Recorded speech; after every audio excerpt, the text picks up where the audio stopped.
ವೆನೆಜುವೆಲಾದಲ್ಲಿ 1 ಶತಮಾನಕ್ಕೂ ಹೆಚ್ಚು ಅವಧಿಯಲ್ಲಿ ಸಂಭವಿಸಿದ ಅತ್ಯಂತ ಭೀಕರ ಅವಳಿ ಭೂಕಂಪಗಳು ಸಂಭವಿಸಿದ್ದು, ರಾಜಧಾನಿ ಕ್ಯಾರಕಾಸ್ ಸೇರಿದಂತೆ ಇಡೀ ದೇಶವೇ ನಡುಗಿದೆ.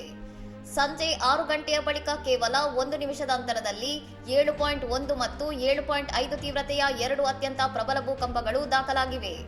ಎರಡನೇ ಕಂಪನವು ಭೂಮಿಯ ಒಳಗಡೆ ಕೇವಲ 10 ಕಿಲೋಮೀಟರ್ ಆಳದಲ್ಲಿದ್ದರಿಂದ ವಿನಾಶದ ತೀವ್ರತೆ ಹೆಚ್ಚಾಗಿತ್ತು. ಕಣ್ಮುಚ್ಚಿ ಬಿಡುವಷ್ಟರಲ್ಲಿ ಹಲವು ಬಹುಮಹಡಿ ಕಟ್ಟಡಗಳು ಹಾಗೂ ವಸತಿ ಗೃಹಗಳು ಕುಸಿದು ಬಿದ್ದು ಇಡೀ ನಗರವೇ ಧೂಳಿನಮಯವಾಗಿದೆ.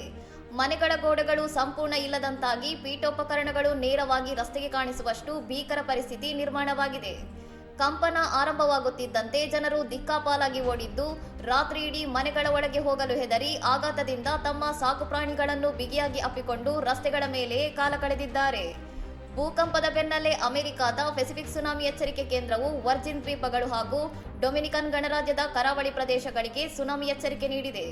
ಪ್ರಸ್ತುತ ಅವಶೇಷಗಳಡಿಯಲ್ಲಿ ಸಿಲುಕಿರುವವರನ್ನು ಹೊರತೆಗೆಯಲು ಯುದ್ಧೋಪಾದಿಯಲ್ಲಿ ರಕ್ಷಣಾ ಕಾರ್ಯಾಚರಣೆ ನಡೆಯುತ್ತಿದೆ. ಇನ್ನಷ್ಟು ಸುದ್ದಿಗಳಿಗಾಗಿ ನೋಡ್ತಾ ಇರಿ ಸೌರಂ ಟಿವಿ.